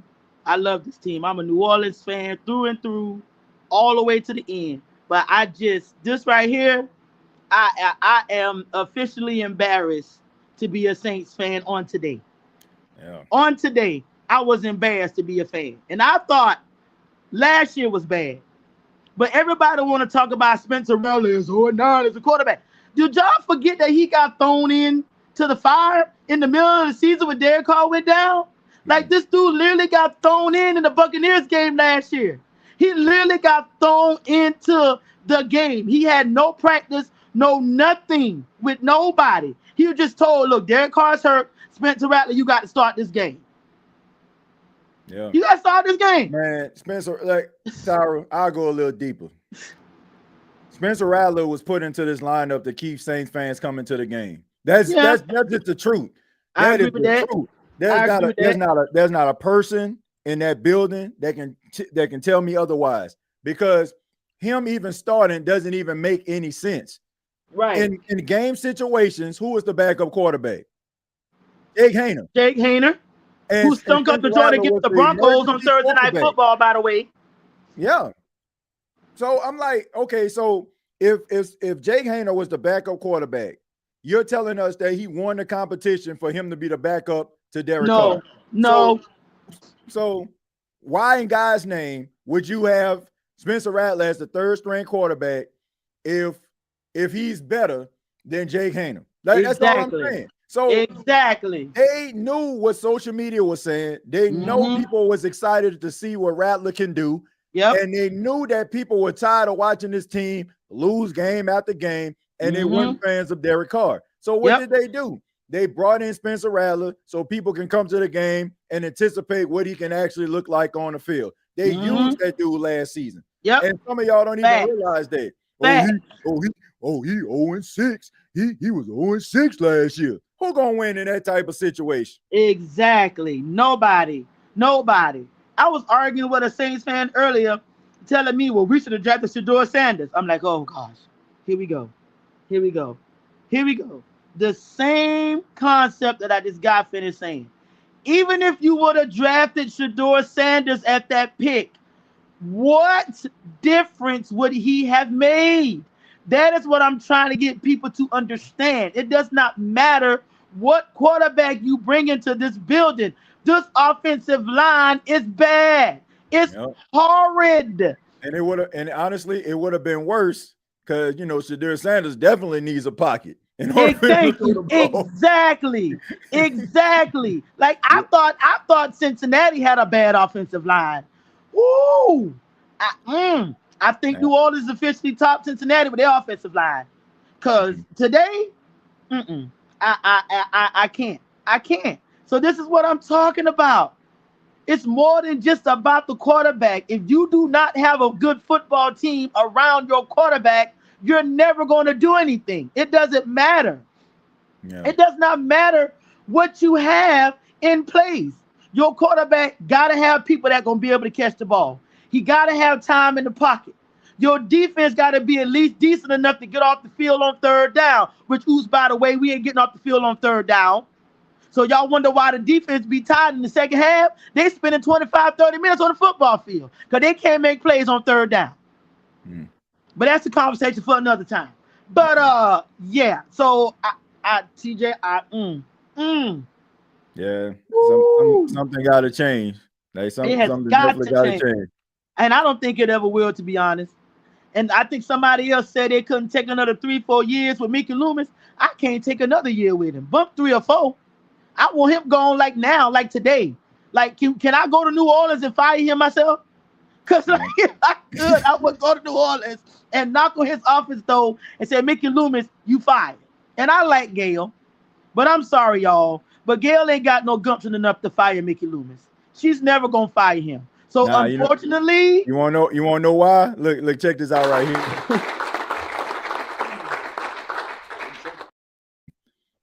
Look at that. Right. That's the reason why. That's it right there. That's it right there. Mic drop. Good job, Mickey. Give me a kiss. No, that's not. I like Gail, and I thought that she had some gumption when she stepped up and did what Mickey Loomis should have done by firing Dennis Allen. I thought she had some gumption. I'm like, okay, Gail, you got some gumption. Okay, you got a little courage and you good deal. But now, unfortunately, we're gonna be stuck with Mickey Loomis until he decides to retire. He no longer wants to be the general manager in the NFL. Because nobody else is going to take this guy as a general manager. No other team is going to take Mickey Loomis. Trust and believe. Nobody else is going to take him. And he knows that. He knows that. Man. So unfortunately, we're going to be stuck with him. We're going to be stuck with him. And it sucks.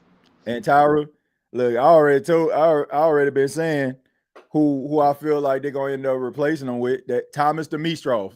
Oh gosh, yes. He's a consultant now. I'm telling y'all. Oh my God. When the bottom drop and Mickey make that statement, I'm about to step down. Watch you be the new GM. Oh my gosh. Right. And you're gonna have the same thing over and over again. Like I said, mom and pop shop. I'm telling you, like I would be shocked. If that's not the case. And I believe that's exactly what's gonna happen. Like you say, keeping it in the family, and that is the problem. Too much thinking about family and not thinking about and I think a lot of these players is checked out. I just think they've all checked out. I think they tired, and I think they're quitting on the team. I ain't never seen such poor tackling in my life than what I saw today. Guys out there, they don't want to tackle, like they ain't trying to tackle, like they just like. Did y'all see that run back dude had for Seattle? Like he just ran right up the middle, boom, all the way to the other end of the end zone for the touchdown on the kickoff. I'm like, so nobody's gonna make a tackle? It's that guys were just standing there watching this dude run down the field for the touchdown. I'm like, we're not gonna make a tackle, man. And also lack of accountability. I'm literally watching Sunday Night Football is right in front of me right now. I'm watching Andy Reid like chew out his all-pro tight end Travis Kelce, like chewing him out. Like if you could chew out a guy like Travis Kelce, like what? Come on, man. Like you gotta get Brian Brzee face. Let him know that it's healthy. You gotta let them know, man. Like, but you gotta let these guys know, and that's what I'm saying. Like, there's no accountability, and that is part of the problem. Because if you're sitting out here not holding these guys accountable, they're going to keep committing these stupid penalties, these stupid, ridiculous penalties. Why are we getting called? I don't know who number 75 is. Was that Richards? That dude's a bum. That dude's a bum, and he's a bum.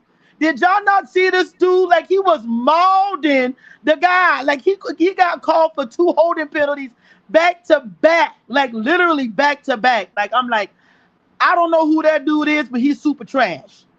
He need to get out the game. But I understand that Fuaga was hurt, so I guess that must be his backup. But he's a bum. That's why he was in there. He's a bum. He's a bum. Yeah, he's a bum. Goodbye. He's a bum. Like that's kind of stuff that I'm talking about. Like, where are we finding these guys? Who are these guys? Are we signing them off the street or something? Like, where are they coming from? I don't understand. I don't either. I'm sitting here watching the Eagles down 19 points, and you thought they was dead. They came all the way back and won that game. It's like they didn't give up. They're out here blocking field goals, getting interceptions. They had a field goal that they got ran back for a touchdown at the end. I'm sitting here like, where is the fight in New Orleans that I saw in Eagles today? Where's that fight? Where's that grit? Where's that grind? Where's that? I have absolutely no idea. I've seen teams lose their offensive linemen in games, and the next person come in, and they still give them stability. Like I watched that Monday Night Football game. Houston played Tampa. Tampa lost their starting guard. Yes. And I want to say they lost like they right tackle in the game. Yep, they did. And they still won the football game. To get the ball down the field and make plays. Thank you. Still won the game. They scored a touchdown, I think, with like 2 or 3 seconds left on the clock. Really? That's what I'm talking about right there. The grind and the grit right there. Yep. That's what I'm talking about. We don't have that because, one, we don't have the kind of players to possess that. And number two, I'm sorry, but yeah, our coaching staff is soft. We got a soft coaching staff, so it's going to make the players just as soft. Yep. It's just that simple. Sorry, folks. But nobody wanted this. Nobody wanted this job because they took a look at the roster. And I'm sorry, but I got to say it. They saw this roster was ass. And they said, you know what? I'm not coming over here to coach this. What am I going to do with this? I'm going to go somewhere else. Kellen Moore, I feel like is a yes man. I feel like he came in and said, okay, Mickey Loomis, I'm going to do whatever you want me to do. I'm going to keep the same guys. We're going to run it back, blah, blah, blah. We're going to do exactly what you want. Even though you know you got a roster that stinks like skunk juice, but you're going to keep the same roster. Don't even try to make no kind of changes or nothing of no kind, knowing what we have. And there are we got some good players on both sides of the ball. Everybody's not trash, but the majority of this team that we have, nobody's really any good. So how far do you think we are going to go when you don't have good players? You're not going to go far. You're not going to win many football games in today's NFL. You may get away with it if you can catch a team on a bad day, or you play a team that's worse than you can win. But is that really winning anything? When you can't go out here, you get the brakes beat off you by Seattle. And I don't even think Seattle's that good of a football team. They ain't even that good. But they mollywop you. The Buffalo Bills is different. They are a good football team, okay? They are a good football team. The Kansas City Chiefs is a good football team. Yeah, I know they 0-2, but they're a good football team. The Eagles are a good football team. The Rams are a good football team. The 49ers are a good football team. All these football teams are good. And what are you, by the way, we got to play the Rams this year. So, yeah. So all these football teams around you are good. But y'all think that we're going to beat any one of them football teams? We won't beat none of them with that team we put out on that field today. No. We ain't beating nobody. We staring down an 0-17 record. And I don't think we've been winless since the 80s, the 70s? No, the last time the Saints been winless? Okay, well, they ain't never been winless. Oh, they ain't never been winless? Okay, well, this might be the first time in history they might be winless. No, I hope it don't happen. I hope it don't happen. But I am telling you, if they keep putting up that piss poor performance they put out there today, that's exactly what's going to happen if they don't tighten up. I'm telling you, it's going to be a long season. It's already long. Look, telling you. Seattle is a good football team. I mean, they 3-0 right now. They played against Pittsburgh the other week and was pretty dominant in that game. And also in week 1, they're a good football team. But 44 points like that. Right. Exactly. I think they laid off, though, honestly. They laid off in the second half. They laid off because they knew we wasn't coming back. It was 35-3 at halftime. I didn't realize they lost 7 of their last 8 home games. I didn't know that. Yep. I didn't know that. I was like, man, like, dang, you know what I'm saying? When you think about Seattle, you think about, the 12, man, you think about like them winning a bunch of football games. I was shocked to hear that, but all you need to do right now is play the Saints. You'll get your get right. You get your get back. You get your swag back. Mac Jones. Exactly. Like, oh man, I'm sitting on the bench, man. My career in peril. Oh, let me go play these Saints. Let me get 2 touchdowns. Oh, Sam Donald seeing ghosts, turn the ball over. Let me play the Saints. 2 touchdowns. That's it. And honestly, the Bills ain't gonna have to do much to beat us next week. They ain't gonna have to drop 50 on us. All they did to do is score about 30 points, and they're good. That's it. Yep. Once they get to about 29, 30 points, 31 points, they can lay off because we don't have the type of offense that's going to be able to come back from that kind of deficit. Yep. So don't think, do I expect the Bills to put up a lot of points? Yeah, they will, but it's going to be just like today. They're going to get a 35-0 lead, and they're going to lay off in the second half. Yep. And we might score. We're going to score a garbage time touchdown. It's going to be like 35-10. Going to be the final score. Going to be like today, 44-13 type of game at the end of the game. It's going to be another ugly slugfest. Yep. That's what it's going to be. So Yeah. I'm not expecting us to beat the Bills at all. I'm not expecting us to win that game. All I ask every game is for us to go out there and fight and at least give yourself an opportunity to be in position at the end of the game. You lose, you lose. It is what it is. But at least be in position. Today, that game was over before it even got to that game was already over before it even started. It was 21-0 in the first 4 minutes of the game. It was already over. They had no chance at all. But guess what? We always got LSU. I mean, look, you got LSU. That's a good thing. Shoot, that's what you're gonna be looking at because I'm telling you, at least half of my weekend will be good. Yeah, somebody got to represent Louisiana in the right way. I'm telling right you. now, that ain't it. That ain't it. It But ain't. But Tyra, I gotta go ahead and go. All right. It's always a pleasure to talk to you. Oh, Man, yeah, you definitely got a fan club in the comments. People talk about you need to start your own podcast. I definitely agree with that. Because you got a lot to say. I'm trying to get big time like you. I don't know. No. We'll see. We'll see. Well, yeah, you definitely need to, because we need real Saints talk out here to counteract some of this. I don't know what the hell we want to call it, but we just gotta keep it real, man. From a fan got to perspective. keep it real. Always. Yeah. So all right, TJ, always good talking to you, man. Yeah, Love likewise. your show, man. Keep it up. Keep it up. I appreciate it, Tyra. Take it easy. Yeah. And shouts out to Tyra, man. Look, I mean, she right though. I mean, you can't expect much out of a football team, when they don't have pieces around a player to be able to succeed. Offensive line in shambles, wide receivers on the smaller side can't do nothing but blew the top off the defense. All teams are playing is cover 2, keeping everything in front of them. You got a quarterback, all he can do is dink and dunk down the field. Like it's and you got a running back who you just man, I feel so bad for Alvin Kamara. Right now, Alvin Kamara can be a top running back in the NFL still. Right now, he can be one of the best running backs and still be like in the top 5. This man not even in the conversation. And it has nothing to do with him as a player and everything to do with this offensive line not giving him opportunities. So, I just don't understand it, man. I know I kind of neglected the comments most of the show because, you had a lot of people. You had a lot of people that had, that chimed in on the phone lines. I'll go ahead and see a few comments here. Ross, thank you very much for the $4.99. Say, why don't they play Mason Tipton, TJ? I mean, that's a good question, but would Mason Tipton make a difference? Another take the top off the defense type guy. I mean, would he make a difference? Probably not. I mean, I wouldn't mind seeing him play at this point. Let's see. I'm going to Buffalo to see my nephew play for the Bills. Cedric Vine Prawn Granger, number 62.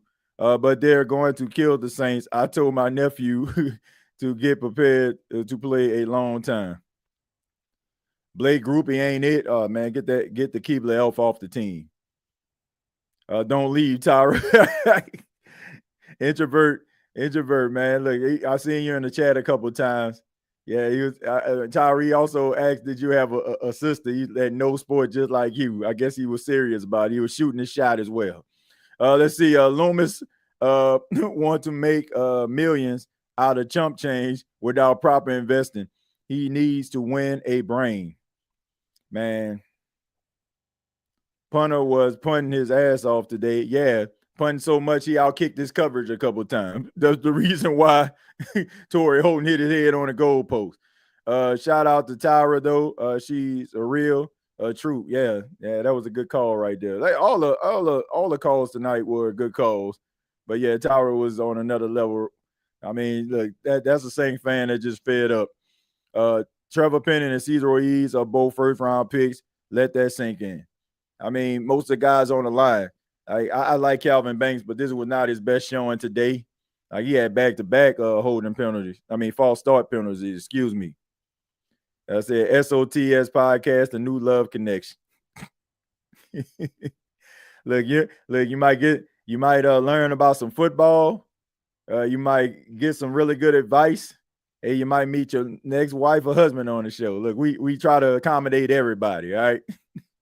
Shoot. That's what we're gonna have to be looking forward to. Maybe you can find somebody here because we damn sure ain't gonna find no wins in 2025 messing around with these Saints. So find some love, find some laughs, but we ain't gonna find no wins more than likely. These gonna be shows just like this. They trying to lose out. Shaquisha, maybe they are. Maybe they are. Like maybe they are trying to. Like maybe they are trying to do something that we don't know about. But I'll tell you what, man, that was embarrassing today. Let me go ahead and read these stats, man. Then I got to go ahead and switch over. I was supposed to be doing a watch along on the state of NFL. And if you're into NFL talk, you can stay on this channel. The link will come up in just a few after I end this show. And we can talk a little bit about, the game that's going on right now. I believe the Giants just scored a touchdown. So they're leading the Kansas City Chiefs 7-6. But let's take a look at the box scores for the New Orleans Saints. Spencer Rattler was 28 of 39 for 218 yards. Think about this, folks. This man threw the ball 39 times for 218 yards and a 5.6 yard average. He was sacked twice, has a QBR of 41.9 and a rating of 83.1. Tyler Shuck came in the game, threw 2 passes, didn't complete either one. Alvin Kamara fighting for his life, 18 carries for 42 yards, 2.3 yard average, had a long of 8.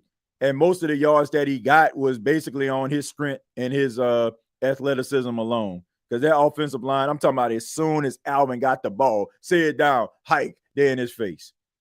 Chris Olave with his old smiling ass, 10 catches for 57 yards, 5.7 yard average, no touchdowns, had a long of 9. He was targeted 14 times, but we smiling. Juwan Johnson, 6 catches for 51 yards, targeted 8 times. I guess that was a solid game by Juwan Johnson, all things considered. Rashid Shaheed, 4 catches for 42 yards, targeted 6 times. Brandon Cooks out there doing his famous cardio impression, 3 catches for 24 yards. He was targeted 5 times. But to credit to Brandon Cooks, he did get open 1 time, and Spencer Rattler sailed the ball over his head. Jack Stool, 2 catches, 21 yards, had the only touchdown in the game for the Saints. Alvin Kamara, 1 catch for 14 yards, long of 14. Kevin Austin, who was activated this week, he was in the game. Kendre Miller, 2 catches for 9 yards. Pete Warner had a fumble recovery. He also led the team in tackles with 13. Demario Davis with 11. Nathan Shepard with 5, 1 solo, 1 tackle for loss. Justin Reed, 4 tackles, 4 solo. You got Cam Jordan, 4 tackles, 2 solo. Chris Rump, 4 tackles, 2 solo. Brian Brzee with the boneheaded penalty, but he had 4 tackles in the game, had 1 quarterback hit.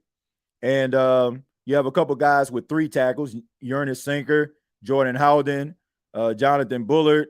You also have Isaac Yadam with 2, Alante Taylor with 2, Danny Strutzman with 2, Carl Granderson with 2, no sacks, didn't really do too much in the game. Terrell Burgess with 2, and then you have a couple guys with 1. Jack Stool, Village Jones, Quincy Riley had a forced fumble. You had Kool-Aid McKinstry with 1, Jonah Williams with none, and Isaiah Stallbird didn't record a statistic either. So those are your stats for the New Orleans Saints. For those that want to know how many times the Saints were penalized in the game, this is only the ones that were accepted, all right? Not counting the ones that would have counted, but, Seattle declined. They had 11 penalties for 77 yards.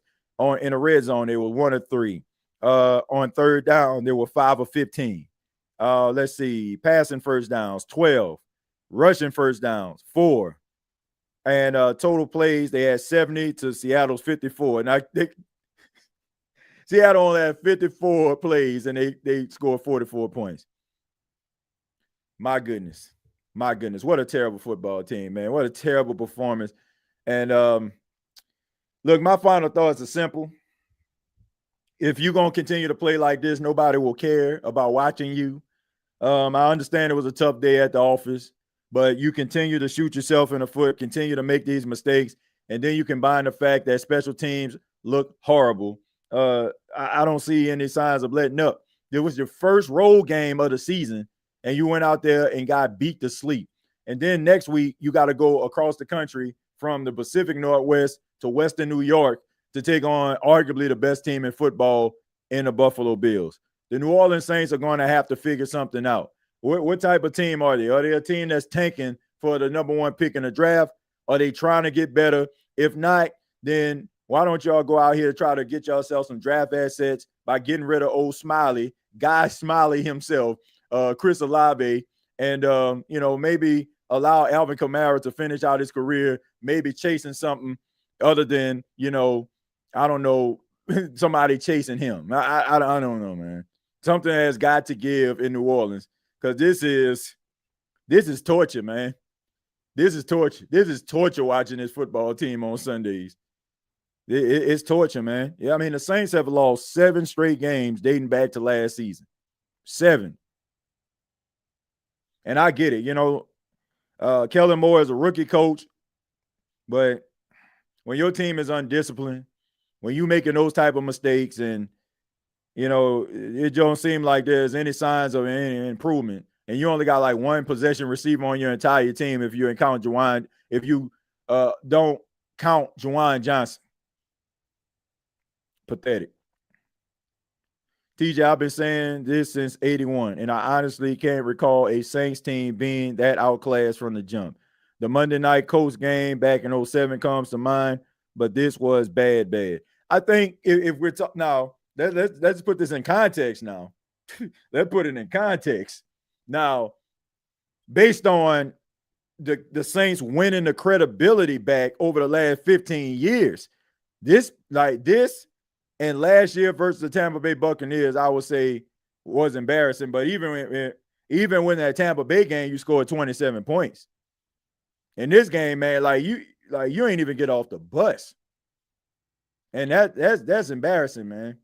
That's the only word I can just come up with. Embarrassing. But and that's enough. That's enough of this, man. We'll pick it up later on in the week. Let's just go ahead and decompress, ladies and gentlemen. Thank you all so much for checking out the State of the Saints podcast. Really do appreciate it. And like I said, if you want to continue some sports talk about some teams that actually did something, come on over to the State of NFL podcast, or you can stay on this channel. We will be doing a live watch along. I guess we'll be picking up in the second half of the game between the Kansas City Chiefs and the New York Football Giants. Right now is all tied at 6. So we'll be talking about that game, doing play-by-play, and also talking about what happened around the National Football League. Follow me on X at TJAYJones8. The NFC South Roundtable every Tuesday night at 8 p.m. on the NFC South Roundtable channel. State and NFL, where we talk about some of the hottest topics in all of the National Football League, and we do live streams for every primetime game this season. So make sure you subscribe to the channel. Till next time, all I got to say is, who that? Thank you for listening to my daddy's podcast. Please subscribe to our channel. All I got to say is, who that?